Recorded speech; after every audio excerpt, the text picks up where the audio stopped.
ಊರ ಹಬ್ಬನ ಸುಖವಾಗಿ ಭಯ ಭಕ್ತಿಯಿಂದ ಮಾಡಿದ್ರೆ ಇಡೀ ಊರಿಗೆ ಒಳ್ಳೇದಾಯ್ತದೆ. ಹಬ್ಬ cinema first day first show full ಆಗಿದೆ. ನೀವೇ ಬೋರ್ಡ್ ನೋಡ್ತಾ ಇದ್ದೀರಾ. ನಮ್ಮೆಲ್ರಿಗೂ ಸಿಕ್ಕಾಪಟ್ಟೆ ಖುಷಿ ಆಗಿದೆ. ಇದೇ ರೀತಿಯಾಗಿ ಎಲ್ಲಾ ಕನ್ನಡ ಸಿನಿಮಾನು ಥಿಯೇಟರ್ಗೆ ಬಂದು ನೋಡಿ. ಹಾಗೆ ನಮ್ಮ ಊರ ಹಬ್ಬ ತಂಡಕ್ಕೆ ವಿಶ್ ಮಾಡಿ ಎಲ್ಲರೂ ಥಿಯೇಟರ್ಗೆ ಬಂದು ಸಿನಿಮಾ ನೋಡಿ. ಒಂದು ಒಳ್ಳೆ ಸಿನಿಮಾ. ವಿಭೂತಿ ಹೊಳಪಲಿ ಕನಕಂಡಿ ಊರಿಗೊಂದು ಗರ್ಡ್ಗಂಬ ಹೆಂಗೋ ಈ ಊರ್ ಕಾಯಕ್ಕೆ ನಾನೊಬ್ಬ ಇದ್ದೀನಲ್ಲೇ.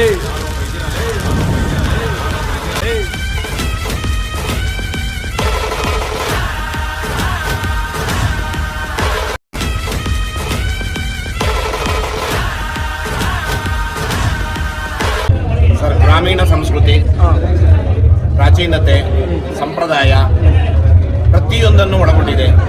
ಸುಮಾರು 800 ವರ್ಷಗಳ ವಿಜಯನಗರ ಸಾಮ್ರಾಜ್ಯದ ಕಥೆಯನ್ನು ಒಳಗೊಂಡಂಥ ಉಜ್ಜಿನಿಯ ಇತಿಹಾಸವನ್ನು, ಹುಲಿಯೂರು ದುರ್ಗದ ಪೂರ್ವತೆಯನ್ನು, ಪ್ರತಿಯೊಂದನ್ನು ಮತ್ತು ಗ್ರಾಮೀಣ ಸಂಸ್ಕೃತಿಯಲ್ಲಿ ಇವತ್ತಿನ ಯುವಜನತೆಗೆ ಬೇಕಾಗ್ತಕ್ಕಂಥ ಮಾರ್ಗದರ್ಶನವನ್ನು ಈ ಸಿನಿಮಾ ತೋರಿಸ್ತಾ ಹೋಗ್ತದೆ.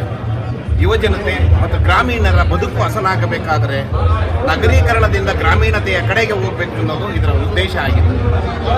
ಆದಷ್ಟು ಬೇಗ ಅಪರಾಧಿನ ಅರೆಸ್ಟ್ ಮಾಡಲಿ.